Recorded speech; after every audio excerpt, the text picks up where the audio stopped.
नमस्कार। आप सभी का बहुत बहुत स्वागत डीडी राजस्थान पर। 31 अक्टूबर यानी लौह पुरुष सरदार वल्लभ भाई पटेल की जयंती। आपने ही आज़ाद भारत की सभी देशी रियासतों का एकीकरण किया था। आपके इसी योगदान को रेखांकित करते हुए प्रतिवर्ष हम मनाते हैं राष्ट्रीय एकता दिवस। इसके साथ ही 31 अक्टूबर भारत की पूर्व प्रधानमंत्री इंदिरा गांधी जी की पुण्यतिथि भी है, जिसे बलिदान दिवस के रूप में मनाया जाता है।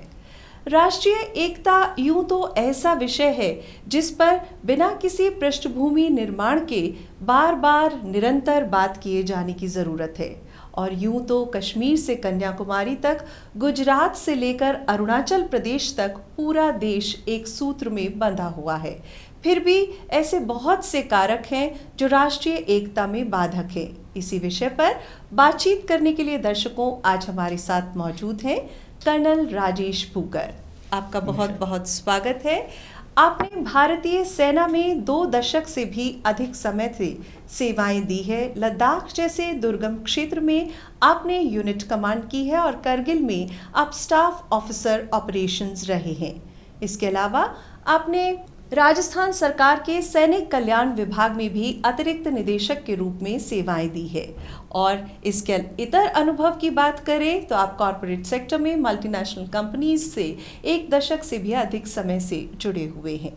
पुनः एक बार आपका स्वागत। और बातचीत की शुरुआत हम इसी बात से करना चाहेंगे कि भारतीय सेना जो राष्ट्रीय एकता का सर्वोत्तम उदाहरण कही जा सकती है, उसमें किस तरह से एक फौजी को तैयार किया जाता है कि उसके लिए राष्ट्र सर्वोपरि यानी वतन पे वो अपनी जान भी न्यौछावर कर पाता है। सभी दर्शकों को मेरा नमस्कार और जय हिंद। सलियाजी, भारतीय सेना में चाहे जवान हो चाहे ऑफिसर हो, इनका जो रिक्रूटमेंट है उसके बाद जो प्रशिक्षण के लिए मुख्य ध्येय नाम, नमक और निशान, इसके लिए इन्हें लड़ने के लिए तैयार किया जाता है। और नाम यानी उसके परिवार का नाम, उसके देश का नाम, और नमक यानी वो उसके प्रति वफादार जो उसकी देखभाल करता है, और निशान यानी जो उसकी रेजिमेंट या पलटन जिसको हम बोलते हैं उसके प्रति वफादारी। तो उसके दिमाग में ये 3 चीज़ें शुरू से लेके आखिर तक और देश को सर्वोपरि मानते ही उसकी ट्रेनिंग दी जाती है। यही वजह है कि वो किसी भी क्षेत्र में, चाहे लद्दाख हो, चाहे उत्तराखंड हो, चाहे गुजरात हो, कहीं भी उसको डिप्लॉय किया जाता है तो उसके दिमाग में सिर्फ एक ही बात रहती है कि मुझे मेरे नाम, नमक और निशान को कभी भी नीचा नहीं होने देना है। बहुत ही सुंदर आपने ये बात कही। और हम राष्ट्रीय एकता की बात करते हैं तो हम ये कहते हैं कि चारों दिशाओं में जो हमारा भारत देश है वो जुड़ा हुआ है। फिर भी आपको ऐसा क्या लगता है कि वो कौन से ऐसे तत्व हैं जो राष्ट्रीय एकता में बाधक हैं? हम आपके एक आर्मी ऑफिसर के जो अनुभव रहे हैं उनसे भी ये जानना चाहेंगे, क्योंकि आपने देश के अलग अलग हिस्सों में, अलग अलग कोनों में अपनी सेवाएं दी है। मुझे 22 वर्ष के भारतीय सेना के सर्विस में सौभाग्य मिला कि मैं देश के ऑलमोस्ट सभी राज्यों में नौकरी कर पाया जी। और मैंने ये पाया कि देश में बहुत भाषाएं हैं, तो हमारी भाषाएं अनेक हैं, लेकिन उन सब का जो स्वर है वो एक है, उनका भाव है वो एक है। हमारे यहाँ पे बहुत से समाज हैं जो अलग अलग बटे हुए हैं, लेकिन अंत में राष्ट्र एक ही है। और चाहे आप किसी भी समाज में जाइए, अंततः हर समाज में ये बात हर आदमी मानता है कि हमारा जो देश है अगर वो विकास करेगा तो हमारा समाज विकास करेगा। तो बाधाएं, हमारी जो विविधता है और जो हमारे कल्चर में अलग अलग डाइवर्सिटी जिसको हम बोलते हैं, वही हमारी एक स्ट्रेंथ है। और उसकी वजह से भी आज देखिए 70 साल तक भी हमारा राष्ट्र लगातार उन्नति के रास्ते पे जा रहा है और बहुत सी बाधाएं हैं उनको आराम से पार कर रहा है, क्योंकि सब लोगों के दिमाग में राष्ट्र के नाम पे जब बात आती है तो वो सब एक होते हैं। हम बात कर रहे हैं कि यूं तो जो विविधता है जिसको हम डाइवर्सिटी कहते हैं वो हमारी ताकत है, वो हमारी यूनिटी है। लेकिन इतना बड़ा जब देश है तो उसमें जाति के नाम पर, धर्म के नाम पर, क्षेत्र के नाम पर, संप्रदाय के नाम पर बहुत सी ऐसी बातें हैं जो कि कहीं ना कहीं हमारा जो सोशल फैब्रिक है उसे चोट पहुंचाती हैं। तो आपको क्या लगता है, काफ़ी हद तक क्या अंग्रेज़ों की डिवाइड एंड रूल वाली जो नीति रही है वो इसके लिए जिम्मेदार है? आज हमें 70 वर्ष से भी ज़्यादा हो गए जब अंग्रेज़ हमारे देश से जा चुके हैं और हम बहुत कुछ आगे बढ़ चुके हैं। तो ये बात ज़रूर है कि पुरानी चीज़ें हर समाज में कहीं न कहीं थोड़ा बहुत असर दिखाती हैं, लेकिन काफ़ी हद तक, और स्पेशली जब आप 70% जनता हमारी गाँव में रहती है, गाँव की आप ज़िंदगी को देखो तो वहाँ पे इन चीज़ों का कोई मायना नहीं है। आज भी लोग त्योहारों पे इकट्ठे होते हैं, शादी ब्याह में एक साथ घूमते हैं, पूरा समाज एक अलग से पूरे नए अंदाज में दिखाई देता है। तो वो डिवाइड एंड रूल की जो पॉलिसी है वो मुझे लगता है कि कम से कम रूरल इंडिया के अंदर तो बहुत कम उसका असर दिखता है। बाकी बहुत सी संस्थाएं जो हिंदुस्तान में भारत की सरकार ने बनाई हैं, जैसे नेशनल कैडेट कोर है, जैसे NSS है, जैसे पैरामिलिट्री फोर्सेज हैं, जैसे भारतीय रेल है, ये ऐसी संस्थाएं हैं जिनमें पूरे भारत को एक सूत्र में पिरोने की क्षमता है और इन्होंने बहुत अच्छा काम किया है। आज 50 लाख से ज़्यादा स्टूडेंट इन NSS और NCC के माध्यम से पूरे देश को एक सूत्र में बांध रहे हैं। वो डिवीजन की पॉलिसी धीरे धीरे ख़त्म होती जा रही है बजाय और पनपने के।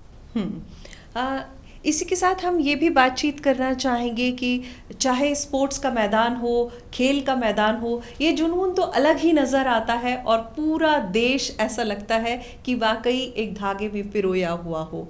तो ऐसी और आपको क्या लगता है कि ऐसे कार्यक्रम या आयोजन होने चाहिए जिससे हमारी राष्ट्रीय एकता को बढ़ावा मिले? अगर हम ठीक से देखें तो 26 जनवरी का जो एक राष्ट्रीय पर्व हम मनाते हैं दिल्ली के अंदर, तो आप देखते हैं पूरे देश की झांकियाँ आती हैं, पूरे देश से लोग वहाँ पे इकट्ठे होते हैं और वहाँ पे एक पूरा राष्ट्र वहाँ नहीं पहुँच पाता तो भी टेलीविज़न के सामने देख के पूरे राष्ट्र के इस पर्व को देखता है। तो ऐसा लगता है जैसे 26 जनवरी और 15 अगस्त को पूरा राष्ट्र एक सूत्र में पिरो दिया गया। यानी दूसरा जो स्पोर्ट्स है, खेल का संबंध राष्ट्र के निर्माण में बहुत बड़ा है जी। आप जब देखते हैं PT उषा हो चाहिए, कोई भी स्पोर्ट्स की कोई भी मैरी कॉम हो चाहिए, साइना नेहवाल हो चाहिए, सुनील कुमार हो, ये यहाँ हमें दिखाई देता है कि किस राज्य के हैं। आप भारत के बाहर जाते हैं, जब ये प्रतिनिधित्व करते हैं तो हर आदमी ये कहता है ये भारतीय है जी, और वो पूरे भारत को रिप्रेजेंट करता है। वो एक स्ट्रेंथ है हमारे देश की, बजाय ये देखने की वो किस राज्य का या किस भाषा का, किस देश का, उससे फ़र्क नहीं पड़ता। दुनिया आपको यही देखती है कि ये भारतीय है और किस जज्बे के साथ लड़ रहा है। वो तिरंगे को देखकर, और वो अपने बॉक्सिंग पंच जब चलाता है तो पूरी दुनिया इस बात को मानती है कि भारत का लोहा उनको मानना पड़ता है। यानी चाहे भारतीय रेल हो, खेल का मैदान हो, हमारे आइकन्स हो या हमारे साइंटिस्ट हो, ये सभी वन आइडेंटिटी, वन नेशन को फॉलो करते हैं, मेरी पहचान मेरा इंडिया। लेकिन इसके साथ ही हम आपसे ये भी जानना चाहेंगे कि आपको क्या लगता है कि ये जो समस्याएं राष्ट्रीय एकता में जो बाधक हैं, या और किसी तरह से सांप्रदायिकता, क्षेत्रवाद या और भी कई समस्याएं, अलगाववाद जैसी, जो देश के कोने कोने में सर उठाए फिरती हैं, तो उनके लिए हमें क्या कोशिशें ऐसी करनी चाहिए? मेरा ये मानना है कि हम चाहे ये यूनिटी फॉर रन करें, चाहे ये एकता दिवस मनाएं, जितने भी हम फंक्शंस करते हैं वो एक टाइम की चीज़ें होती हैं। जब तक आम भारतीय इस फंक्शन के बाद घर में जाके अपने आप को एकात्मक रूप से भारतीय नहीं मानेगा और एक अच्छा नागरिक नहीं बनेगा, तब तक भारतीय एकता के अंदर बाधाएं उत्पन्न होती रहेंगी। तो हमें अपने आचरण को और अपने खुद के अनुशासन को ठीक करना होगा। सरकार कुछ भी जिम्मेदारी ले, लेकिन सरकार की कोई भी चीज़ें इतनी अधिक नहीं हो सकती क्योंकि इतना विशाल राष्ट्र है जी। हमारे पास ऑलमोस्ट 140 करोड़ भारतीय हैं। तो उनको अगर हमें सच में कुछ आउटपुट लेना है तो एक ही तरीका उसका है कि हमें खुद का आचरण और घर के अंदर एक सोच बदलनी होगी, और उस सोच के साथ अगर हम आगे बढ़ेंगे तो मुझे नहीं लगता कि भारत की एकता में कभी भी कोई दिक्कत आएगी। इसके अलावा आपको क्या लगता है कि क्या कुछ चंद विकृत मानसिकता के लोग हैं जो संकीर्णता को बढ़ावा देते हैं, या आपको लगता है, क्योंकि आपने बहुत से देशों की यात्राएं की है, तो आपने ऐसा कई जगह अनुभव किया होगा कि कई देशों ने मिलिट्री ट्रेनिंग को अनिवार्य किया है, क्या इस तरह की व्यवस्था हमारे यहाँ पे भी रेप्लिकेट की जा सकती है? Compulsory military training Israel, Turkey, ऐसे कई राष्ट्रों के अंदर ज़रूरी है, ये इम्प्लीमेंट भी की गई है और सार्थक भी रही है जी। लेकिन जहाँ तक भारत का सवाल है, ये एक अच्छी सोच हो सकती है, इसको लिमिटेड रूप में किया जा सकता है, लेकिन बड़े तौर पे इसको किया जाना वाइबल नहीं है, क्योंकि हमारे पास में इतना बड़ा राष्ट्र है, इतने ज़्यादा लोग हैं जो इस चीज़ के अंदर अगर हम इसको एनरोल करेंगे तो वाइबिलिटी उसकी बहुत मुश्किल हो जाती है।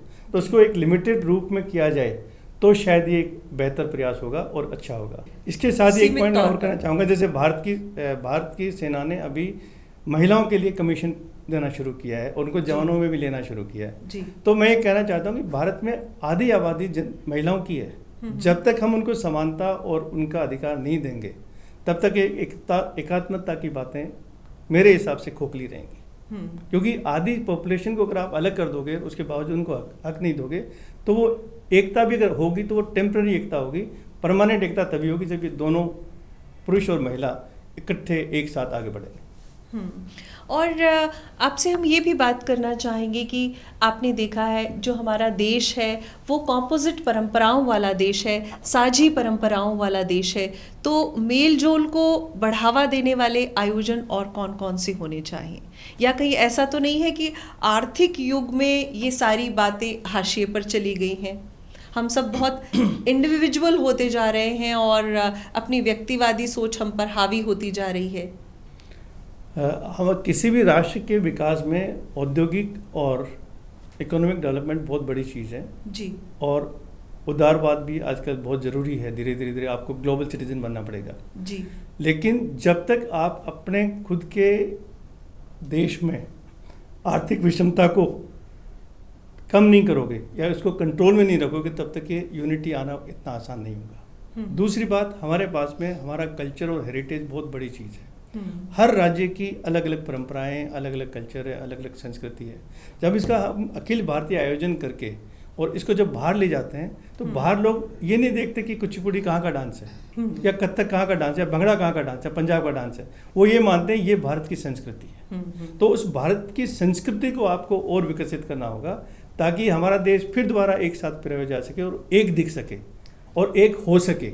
दिखने से ज़्यादा उसको होना भी ज़रूरी है और उसका यही तरीका है। यानी सांस्कृतिक रूप से तो हमारा जो सोशल फैब्रिक है वो बहुत ही समृद्ध है, लेकिन इसके अलावा भी हमें लगातार इस पर काम किए जाने की ज़रूरत है, ये आपका सोचना है। और क्योंकि कहीं कोई विध्वंस होगा या कहीं कोई ऐसी अराजक ताकतें होंगी तो वो किसी भी देश के विकास को पीछे की ओर ही ले जाती हैं। उसकी सुरक्षा के लिए, उसकी शांति के लिए, उसकी सुव्यवस्था के लिए उसका एक होना बहुत ज़रूरी है। तो हम आपसे ये भी जानना चाहेंगे कि राष्ट्रीय सुरक्षा जो है वो वाकई राष्ट्रीय एकता, उसको स्थिरता देती है देश को, लेकिन विविधता जो है वो हमारी ताकत है, लेकिन विविधता के साथ ही बहुत सारी समस्याएं भी आती है। तो आप अपना कोई ऐसा अनुभव बताना चाहेंगे या आप ऐसा कोई उदाहरण या कोई बात हमारे दर्शकों के साथ साझा करना चाहेंगे जो आपके जहन में गूंजती हो आज भी? इसका सबसे बढ़िया उदाहरण पंजाब का है। जब पंजाब में 1980s में आतंकवाद फैला, उस समय सरकार ने एक फैसला लिया कि इस आतंकवाद को ख़त्म करना है और उसके बाद ये आतंकवाद पूर्ण रूप से पंजाब से तभी जा पाया जब वहाँ की जनता ने साथ दिया जी। हर घर में लोग खड़े हुए आतंकवाद के खिलाफ, सरकार के साथ कोऑपरेट किया।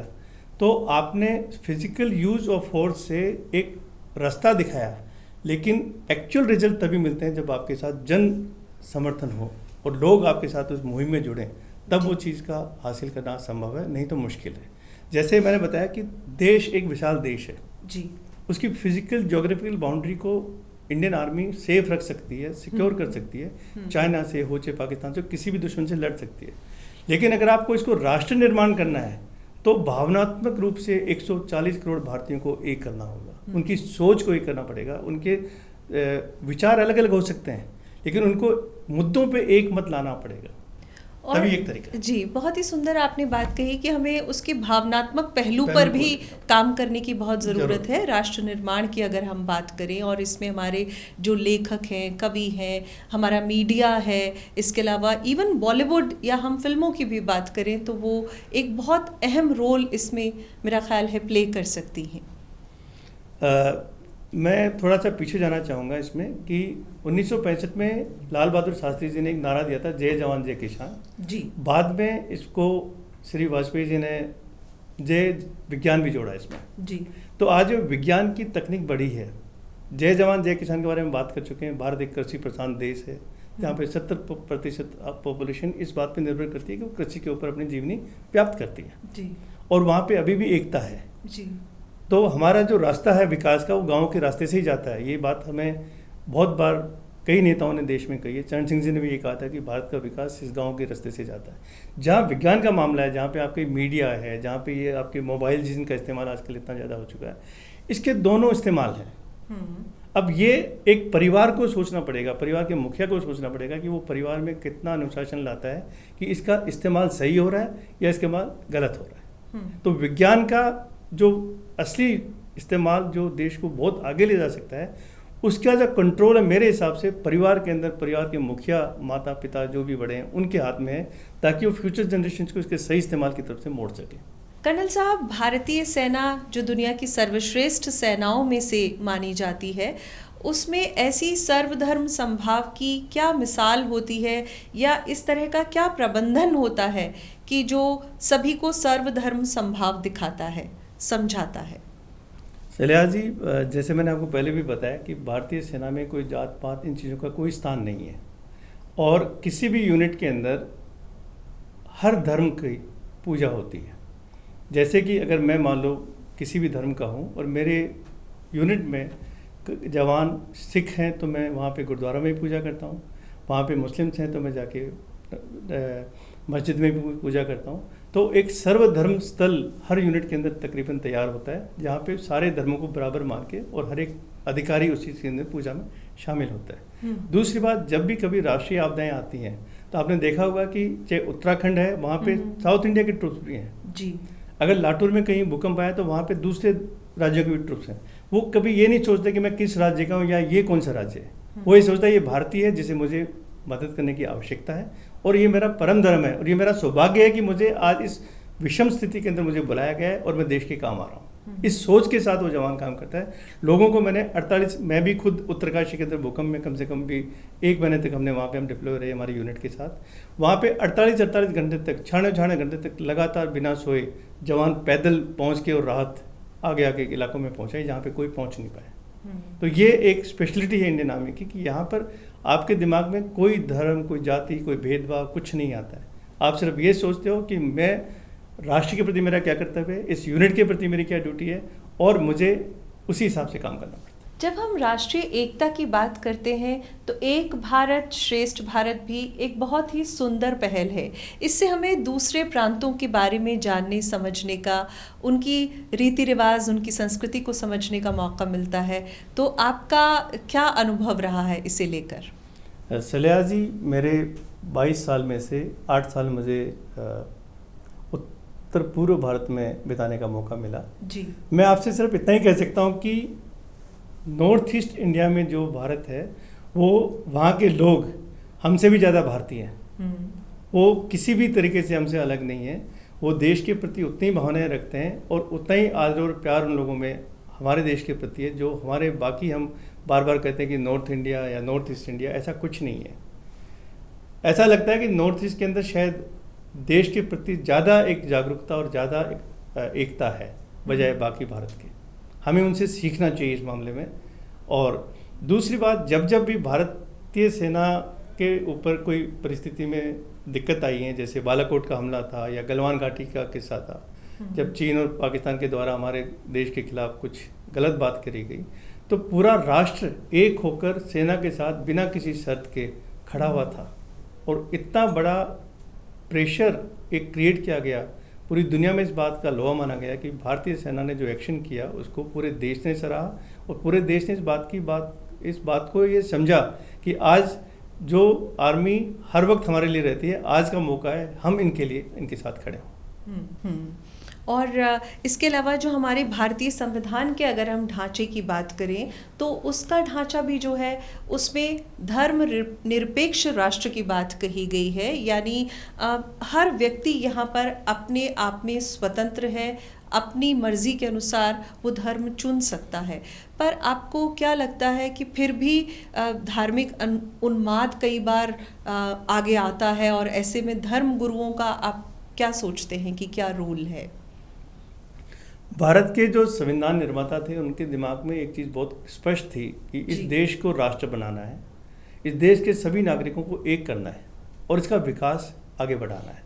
तभी आप देखिए उन्होंने संघात्मक ढांचा और एकात्मक ढांचा का मिश्रण हमारे देश को दिया, जी। जहाँ पे राज्य की आइडेंटिटी भी रखी गई, लेकिन संघ को, यूनियन को स्ट्रॉन्ग भी बनाया गया। आज के दिन हम बात करें तो चाहे संसद है, चाहे सुप्रीम कोर्ट है, चाहे राष्ट्रपति और प्रधानमंत्री की केंद्रीय सरकार है, ये अभी भी स्ट्रॉन्ग है, ताकि अगर कहीं राज्यों में और संघ में कुछ विचारों में मतभेद हो तो अल्टीमेट यूनियन उसको प्रिवेल करता है। जी। नाउ दूसरी बात को अगर हम देखते हैं कि जो राज्यों के अंदर जो लॉ एंड ऑर्डर को हमेशा राज्य को दिया गया है, ये जो धार्मिक उन्माद हैं, ये एक्सेप्शंस हैं। आप देखिए 365 दिन के अंदर से 350 दिन जिंदगी बहुत नॉर्मल गुजरती है। ये 10-5 दिन का इस्तेमाल ये लोग करते हैं जिनके पास में कोई दूसरा काम नहीं है, और इन लोगों को आइसोलेट किया जाना जरूरी है। वो आइसोलेशन समाज ज़्यादा कर सकता है बजाय सरकार के। यानी आपका ये मानना है कि कोई भी मुहिम तभी सार्थक हो सकती है जब वो जन आंदोलन का रूप ले, और हमें बार बार इस चीज़ को पुख्ता किए जाने की ज़रूरत है, भावना में, लोगों के जज्बे में लाए जाने की ज़रूरत है कि हम एक राष्ट्र के रूप में पहले हैं और उससे इतर हमारी अगर कोई आइडेंटिटी है तो वो बाद में है। जी। और इसके साथ ही हम आपसे ये बातचीत भी करना चाहेंगे कि हमें विविधता का सम्मान किस तरह करना सीखना चाहिए, क्योंकि विविधता को हमने कहा कि वो हमारी ताकत है और राष्ट्रीय एकता का तत्व है, तो कैसे हम सीखें कि हम विविधता का सम्मान करें? आप थोड़ा पीछे चलिए, देश में बहुत महान कवि हुए हैं, चाहे रामधारी सिंह जी दिनकर थे, चाहे नीरज थे, चाहे निराला थे, रविंद्रनाथ टैगोर थे। इन सब कवियों ने पूरे देश की विविधता को बांधकर अल्टीमेटली एक ही मैसेज दिया कि ये सब विविधताओं को अपनी ताकत बनाओ और देश को आगे ले जाओ। अपने दुश्मन से लड़ो, उसके सामने खड़े हो। तो वो जब दुश्मन से लड़ो, सामने खड़े हो, वो यूनिटी की बात करते थे।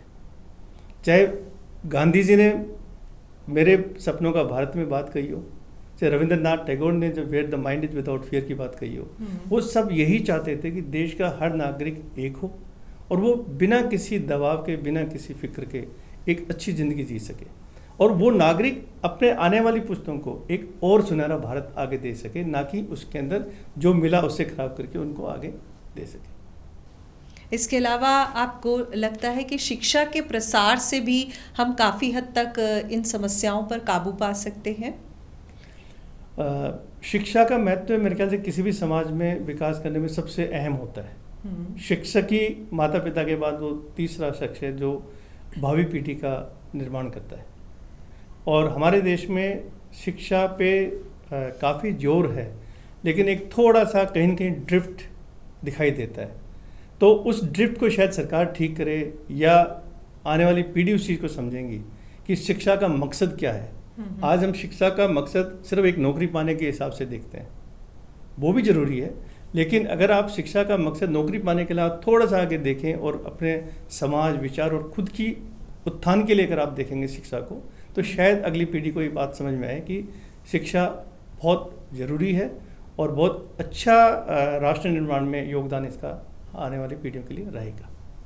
यानी कुल मिलाकर अगर हमें वाकई अपने देश को एक सूत्र में बांध कर रखना है तो इसके लिए बहुत ज़्यादा ज़रूरी है कि हम विविधता का सम्मान करना सीखें, हम एक रूपता के पक्षकार नहीं हों। राष्ट्रीय एकता वाकई किसी भी देश का आंतरिक हित है जो उसकी शांति, व्यवस्था और सुरक्षा के लिए बहुत ही अहम है। ऐसे में राष्ट्रीय एकता दिवस पर ही नहीं, निरंतर प्रतिदिन रोज़ाना हमें इस विषय पर मंथन करने के लिए ज़रूरत है। इसी के साथ आज्ञा दीजिए और एक बार फिर हम आपका आभार व्यक्त करते हैं स्टूडियो में आने के लिए और दूरदर्शन केंद्र पर इस महत्वपूर्ण विषय पर हमसे बातचीत करने के लिए। कर्नल राजेश भूकर का बहुत बहुत आभार और इसी के साथ आज्ञा दीजिए। नमस्कार।